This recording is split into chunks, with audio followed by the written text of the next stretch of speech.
Un pacto para vivir. Un pacto para vivir. Columna de análisis de la realidad. Reflexiva. Comportamiento cívico. Compromiso social. Descripción de ONGs. El día a día de la convivencia entre vos y el resto. Un pacto para vivir.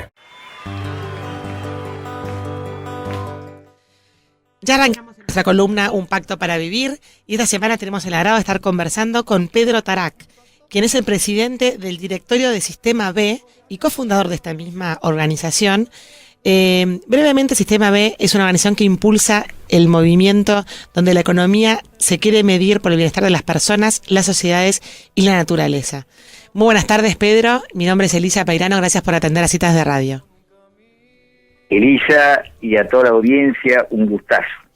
Bueno, muchas gracias. Estoy acá con Catalina y con Paola. ¿Definí bien lo que es Sistema B o me faltó algo? Sos impecable. Lo que sí, digamos, ese es el propósito del Sistema B, que es una organización internacional y es un movimiento al mismo tiempo. Ajá. Que por otro lado impulsa a las empresas B, que es un nuevo tipo de empresa, una nueva idea de mercado combinado con un sistema de certificación de la sustentabilidad de la empresa y de enmiendas legales a la empresa. Así que muchas personas pueden a veces hacerse la pregunta, ¿cuál es la diferencia entre Sistema B y las empresas B? ¿No? Entonces, perfecto. Simplemente expandiéndome nomás. O sea que el Sistema B ayudaría, digamos, a certificar que las empresas son empresas B. Bueno, Sistema B es un modelo de desarrollo basado en las personas y en la construcción de comunidades. Ajá. La comunidad de empresas B es una de esas 6 comunidades que impulsa. Otra comunidad es los inversores, pero redefiniendo el sentido de qué significa un inversor. Un inversor puede ser una persona, digamos, muy humilde, que en vez de poner la plata en el banco o la plata, digamos, en una caja de ahorro, algún sistema de ahorro, lo pone en sistemas digamos, financieros, lo que se llama crowdfunding, en plataformas de levantamiento de fondos, sí, que permite que una persona común y corriente también esté invirtiendo en este tipo de empresas. Esa es la segunda comunidad. Una tercera comunidad que también se va desarrollando es la de los grandes actores que marcan tendencia de mercado, ¿no? Sí. Y en todas las ciudades hay actores que como que condicionan las posibilidades económicas en el sentido de promueven con su capacidad de compra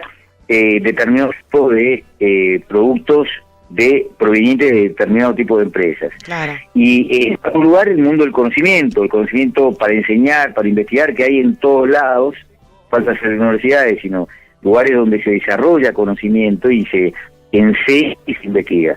En quinto lugar, la comunidad política de funcionarios públicos, de partidos, es decir, una comunidad de personas que se dedican a la política pública y que son parte también de la evolución de la economía, ¿no? Y un sexto lugar, la sociedad civil organizada en infinitas maneras. Entonces, eso es un sistema B, por eso decimos que hay ya 8 sistemas B nacionales, ya empiezan los sistemas B locales. La primera es la de Río de Janeiro, parecería que la de Mendoza es otra, la de Antofagasta otra, ¿no? Y además están las empresas B, así que esto para darte un pantallazo.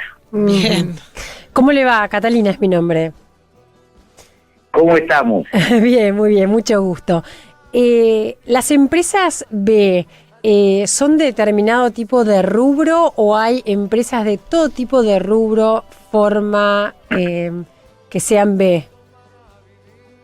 Ya, hay, digamos, ya hay más de 140 sectores económicos que están representadas en comunidad de empresas B, la comunidad global de empresas B, ¿no? Pero lo mismo pasa en América Latina. Y puede ser una pequeñita que recién empieza, o puede ser una muy grande que, como Cosméticos Natura, cotiza en bolsa. Puede ser una antigua que se transforma en B. Así que ser empresa B no tiene que ver con las características de tamaño, ni de sector, ni de poder, ni, digamos, de nacionalidad de una empresa. Claro. Tiene que ver más que todo con una nueva identidad. Claro. Son empresas que se definen como empresas que aspiran a ser las mejores para el mundo y no solamente las mejores en el mundo. Claro, es un ¿no? paradigma. Entonces, esto marca mucho qué significa la redefinición de la empresa, cuál es el sentido de la empresa, ¿no? Uh-huh. Es crear soluciones y crear valor para las personas, para las sociedades y para la tierra. Claro. Y se redefinen según su propósito y tienen la característica que ese propósito de crear soluciones a necesidades colectivas se convierta en el objeto social del estatuto. Uh-huh. Si uno piensa a ver cómo era mi estatuto, vamos a ver que siempre va a aparecer la actividad. Entonces, si uno es un hotelero o si uno es el dueño de no sé, de un restaurante, va a ver que el estatuto dice, prestar servicios turísticos, hoteleros, y el otro es prestar servicios gastronómicos. Claro. Una empresa B, además de actividad de prestación de esos servicios o de generación de productos, de bienes, antes que la actividad coloca el propósito que tiene para resolver algún problema o crear algún valor público, ¿no? ¿Te puedo dar algunos ejemplos? Sí, cómo no. Por ejemplo, la empresa Guayaquil es una empresa que es de bebidas energizantes naturales, orgánicos. El propósito es la regeneración de la selva misionera en Argentina, en Paraguay y en Brasil, y la reconstitución de las comunidades de pequeños agricultores y de comunidades indígenas que dependen de la selva. Ah. ¿Y esto cómo lo hace? Con su, poder de compra, le compra yerba mate a estas comunidades pagándole entre 40 y 60% más que el valor de mercado en los países, en la medida que plante la yerba mate en zonas degradadas o destruidas ecosistémicamente hablando. Uh-huh. Y esa yerba mate, es exportada a los Estados Unidos por ahora y se convierte en más o menos 21 productos de todo tipo. Además de la yerba mate que se toma en Argentina, además están los productos tipo bebidas que compiten con, por ejemplo, una marca como Red Bull en los mismos precios. Simplemente que cuando uno consume ese producto, como consumidor, al mismo tiempo está siendo partícipe de la solución de un problema que es la reducción de sistemas que crean vida, que Claro. son las selvas. No, Claro. estoy dando un ejemplo nomás, ¿no? No, completamente. Y al mismo sí. tiempo están...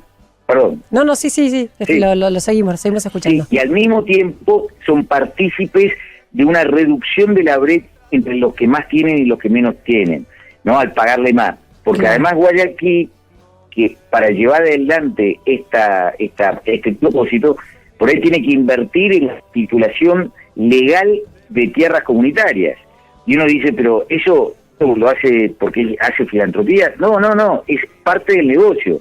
Porque si no, no puede esperar que los proveedores se queden en esas tierras, ¿no? Claro. Además quieren quedarse, ¿no? Entonces, hay que hacer muchas acciones que tienen que ver con la educación, la escolaridad de los chicos. ¿Por qué? Porque si no, los proveedores están forzados a irse. Entonces, todo es parte de la lógica de este nuevo tipo de negocio que combina la satisfacción de necesidades colectivas con la satisfacción de necesidades individuales. Claro, es de alguna manera no tener como un departamento de responsabilidad social empresaria, sino que la empresa en sí misma es socialmente responsable, ¿no? Bueno, en realidad es volver a lo que se cree que era antes empresa, ¿no? Es decir, una empresa es parte de la sociedad, una empresa puede ser motivo de orgullo de parte de la sociedad, pero para eso necesita tener, no solamente un propósito, sino resultados que no sean solamente financieros, ¿no? Y resultados que permitan equilibrar lo financiero, que no se excluye, por supuesto, porque sin lo financiero tampoco uno puede avanzar, sino se combinan con soluciones sociales y ambientales. Pues yo hay un ejemplo simplemente que mucha gente va a decir, entonces son las empresas que se preocupan del medio ambiente. También, Pero voy a dar un ejemplo para romper esa presunción que no es aplicable. En realidad, por ejemplo, si miramos la empresa constructora Serco, que es chilena, el propósito de esta empresa es bajar la tasa de reincidencia de la criminalidad de Chile. Y ese es el propósito que está en el estatuto de esta empresa comercial. Ambas son empresas B. ¿Y cómo lo hace en el caso de Serco? Digamos, básicamente, cuando una persona en situación de cárcel ya cumple la mitad de su pena, los contrata 2 o 3 veces por semana y se les paga igual que el valor del mercado. Por supuesto, tienen la misma característica, hacen inversiones dentro de la cárcel, no solo para contención emocional, sino capacitación. El día que tienen la pena, automáticamente son incorporados en planta permanente de esta empresa.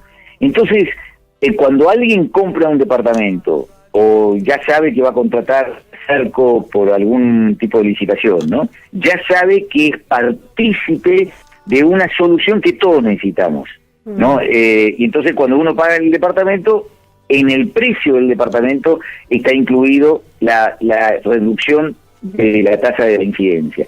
Ahora, ¿cuál es qué tiene en común Guayaquil con Serco? Ambas son empresas ambas han hecho su modificación estatutaria porque así se auto-obligan a hacer, a llevar adelante y blindar el propósito como naturaleza, una nueva naturaleza de la empresa, y ambas hacen, invierten más allá de simplemente, contrataciones o compras y solo pensando en el uso personal, sino se sienten que tienen que ser organismos vivos con la fuerza del mercado que resuelvan problemas sociales y ambientales. O sea que, a ver si entendí correctamente, Pedro, sería reformular lo que uno ya está haciendo. Acá hay una parte que me gusta que dice, utilizando la fuerza del mercado, o sea, haciendo honor al negocio propio para ser rentable, pero al mismo tiempo haciendo realmente una diferencia o como decías vos, o en algún servicio público o resolver algún problema social que ya exista. Claro, es así, se redefine el sentido que entendemos por empresa comercial. Claro. La característica que mencioné es solamente la primera de 4 características de una empresa B, ¿no? Pero lo más importante es que se redefine el propósito. Claro, el propósito de la empresa ya no es solo el lucro. Perfecto. El lucro pasa a ser apenas una herramienta y un indicador que tiene que existir. Hay que distribuir dividendos como cualquier otra empresa comercial y además de eso hay que perseguir un propósito que es público. Dicho en términos más constitucionales, genera bienes públicos no estatales y al mismo tiempo genera bienes particulares. Claro. Pero esa es la primera de las características de la empresa B y ya hay casi 1.480 empresas B en 41 países. Hay más de 20.000 millones de dólares de facturación anual colectiva y entonces cada una de estas empresas tiene historias muy bonitas, ¿no? Historias de soluciones y son empresas que son queridas porque uno ¿por qué se le atrae una empresa? Ya sea las que aparecen en las góndolas o aparecen en los restaurantes, ¿por qué le atrae? Ya sea por el servicio o el producto, pero además le atrae por el valor que le crea a la sociedad, ¿no? Y esa es una de las características comunes que hay con todas las empresas. Sin embargo, cada empresa refleja una vocación de los dueños, de los empresarios, por ser parte de una solución colectiva, por ser parte de la sociedad, no solamente funcionar en la sociedad. Entonces, el propósito, yo diría, que es el pilar fundamental de una empresa B. Pero además de eso, uno puede tener un propósito ideal, espléndido y muy loable. Sin embargo, como imperfectos que somos todos, por ahí necesitamos que un tercero independiente nos esté observando. Para eso hay un sistema de evaluación externa a través de una herramienta que se llama la herramienta de evaluación del impacto, que nos permite analizar todas las relaciones que tenemos como empresas con los colaboradores que trabajan en la empresa, con, digamos, toda la comunidad con la que la empresa se relaciona, con el medio ambiente, con el mismo modelo de negocio, es decir, cómo hacemos para que sea sustentable esta combinación de un propósito público con la satisfacción de intereses particulares y con la transparencia y la rendición de cuentas. En estas 5 áreas hay una cantidad de preguntas que es muy interesante porque todo el mundo lo puede utilizar esta herramienta, es gratuita, está online, es confidencial, lo puede aplicar a sus empresas sin necesariamente tener que convertirse en empresa B. Y estas preguntas son, quizás, algunas son bastante incómodas. Por ejemplo, si en las conversaciones de café o en la política, o en las universidades, en los barrios, nosotros nos decimos, cada vez la brecha entre el que más tiene y el que menos tiene se está agrandando. Bueno, ahí la pregunta, ¿su empresa tiene una política de brecha entre el que más va a ganar y el que menos va a ganar? En su caso, ¿cuál es la brecha que han adoptado? No significa que tenga que tenerlo, sino que si lo tiene ya tiene puntaje, tiene una premiación. Si tiene una brecha más corta, tiene un puntaje más alto. Porque, ¿qué hay detrás de las preguntas de esta herramienta? Hay las preguntas que reflejan lo que nos está pasando en la humanidad y, por supuesto, en nuestro país. La brecha se está ampliando, más allá de que la pobreza se pueda reducir coyunturalmente. Y la ampliación de la brecha genera conflictividad y reduce las posibilidades de la paz. Claro. Eso lo vemos con cualquier, digamos, situación de exclusión. Esa pregunta es para la inclusión, digamos, ¿no? Claro. Pero también podemos hacer preguntas de la relación hombre-mujer. Todos sabemos que frente a la misma función no existe la misma paga, digamos, para hombres y mujeres en todos lados. Sí. Entonces, el trato desigual, ¿cómo lo vamos resolviendo? Entonces está la pregunta. Primero de todo, ¿tienen un reconocimiento igualitario a hombres y mujeres por la misma función? Si sí, ¿cuál? ¿No? Si no tienen, a uno le habrá inspirado ya a pensarlo, ¿no? Por más que el propósito era ambiental o otro tipo de propósito, ¿no es cierto? Entonces le hace pensar a uno. Pero además uno puede ir un poquito más a fondo. Por ejemplo, ¿tiene una política de compra a empresas cuyo paquete accionario mayoritario sea femenino? Entonces, es una herramienta que permite abrir muchas preguntas a los que están liderando una empresa. Y son preguntas que la hace la herramienta, no la hace una persona de la empresa. Por lo tanto, no genera un resentimiento, no genera conflictividad por la pregunta. Claro. Simplemente que son muchísimas preguntas que por ahí son incómodas, pero es esta herramienta la que hace la pregunta, ¿no? ¿Entienden? Muy interesante. Entonces, si uno recibe 80 puntos, porque se van consolidando las respuestas, si uno cree que tiene 80 puntos de 200 como resultado conjunto de áreas que uno mismo se va autoevaluando, uno dice, a mí me gustaría ser parte de esta comunidad de empresas B. Claro. Ahí a uno lo invitan, uno tiene que presentar toda la documentación que demuestra que es así, ¿no? Y si uno efectivamente consolida lo que decía que estaba, evaluándose, es decir, un mínimo de 80 de 200, uno ya lo invitan y ahí empiezan algunas otras exigencias. Por de pronto, uno tiene que recertificarse cada 2 años, con un puntaje superior. Eso significa que uno está aprendiendo a ser más y mejor empresa para el mundo y para la tierra, y para sus colaboradores y para sus accionistas al mismo tiempo, y no por separado y no por opción de un lado o del otro. Sí. En segundo lugar, uno se expone a auditorías aleatorias. El 20% de las empresas B son auditadas anualmente. En tercer lugar, uno tiene que hacer público el puntaje, para que cualquier ser humano, incluyendo la competencia, pueda decir, acá hay una mentira, y se puede iniciar una comisión de investigación internacional de la empresa con documentación probatoria. En caso que se pruebe que había falsedad, en ese caso se invita a retirarse de la comunidad a la empresa que había mentido, ¿no? Por lo tanto, es un sistema de transparencia y de control infinito. Hay, digamos, están los controles internos, pero es un control infinito. No es judicial, pero tiene efectos, digamos, en la reputación, ¿no es cierto? Es natural que eso pase.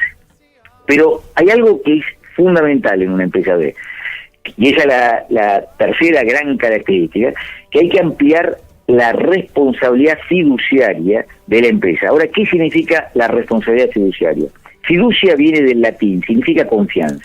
Sí. Esa cláusula que tiene la SA, la SRE, nace de la época de la Revolución Industrial hace 3 siglos atrás. Y nace para asegurar la devolución de la confianza del inversor al emprendedor holandés o al emprendedor británico que quería hacer expediciones a Indonesia, en el caso holandés, a India, en el caso británico, y a otras, digamos, regiones del sudeste asiático, ¿no? Uh-huh. ¿Y qué significa eso en la práctica? Introducido a la genética comercial, es decir, a la gobernanza que diseña una empresa, a la herramienta equivalente a la Constitución Nacional, pero empresarial, que es el Estatuto. Cuando uno tiene la responsabilidad fiduciaria metida adentro de la ley, uno tiene la obligación de cuidar por encima cualquier otra variable a los accionistas, claro, a los dueños. Eso se traduce en algo muy simple, que hay que maximizar el retorno financiero. ¿Hasta dónde? Hasta donde la ley lo exige, o hasta donde mi conciencia y mi responsabilidad me lo pide. Claro. Sin embargo, cuando esto está metido adentro del ADN comercial, ¿eso qué significa? Que yo tengo que maximizar, digamos, los dividendos o los retornos financieros y tengo que minimizar todos los otros costos. Ahí es donde nace la historia de las externalidades, digamos, tan propias de la economía contemporánea, ¿no? Que después fueron externalidades tanto del socialismo como del capitalismo, pero hoy los tenemos en todo el mundo. Y al principio las externalidades se traducían, por ejemplo, en la explotación de niños en la minería en el Reino Unido. Sí. Hasta que se prohíbe la esclavitud. ¿Por qué? Porque uno puede llegar racionalmente a cualquier nivel de aceptación de qué significa reducir costos. Si yo puedo reducir a cero los costos laborales, digamos, en esa época que yo tenía el concepto de esclavitud, entonces yo decía, voy a tener esclavos, claro, ¿no? Porque me lo permite la ley. Y por suerte hubo mucha gente que empezó a decir, bueno, pues esto es inmoral. Y ahí empiezan las reacciones, por supuesto, ¿no? Y así viene después la reacción de Marx, que empieza a decir, no, pero acá, y de Engels, digamos, es decir, los pensadores del socialismo que dicen, acá el Estado tiene que proteger a todos, digamos, de esta posibilidad. Estoy simplificando enormemente, sí, ¿no? sí. Pedro, se nos están yendo los minutos del aire, se nos está por acabar el tiempo al aire. Perdón. Estamos para hacer otra nota en otro momento, porque la verdad que es súper interesante, estamos escuchando atentamente. La última pregunta para cerrar, y le prometemos hacer otra nota más adelante con este tema. ¿Cuántas empresas B tiene la Argentina hoy? En estos momentos hay 30 empresas B. 30. Después de 3 años hay 30 empresas B, pero hay muchas que están en el proceso de serlo. Perfecto. Y usted dijo que había 1.400 y pico a nivel mundial, o sea que es algo relativamente nuevo que supongo que va a crecer en los próximos años. Claro, ya tenemos 1.400, casi 1.480 a nivel global y tenemos casi 200 en América del Sur. Y hay ya 8 sistemas B nacionales y ya empezó el primer sistema B local. Y ojalá que empiecen los sistemas B locales en los pueblos, en las ciudades chiquitas también. Claro, ¿no? Buenísimo, espectacular. Bueno, Pedro, queda pendiente una futura entrevista, porque la verdad que nos quedamos con ganas de seguir conversando con usted, pero se nos fue realmente el tiempo. Muchísimas gracias por estos minutos. Muchas gracias a ustedes y por su interés. Muy a disposición. Quedamos en contacto. Muchas gracias. Adiós. Hasta luego, adiós.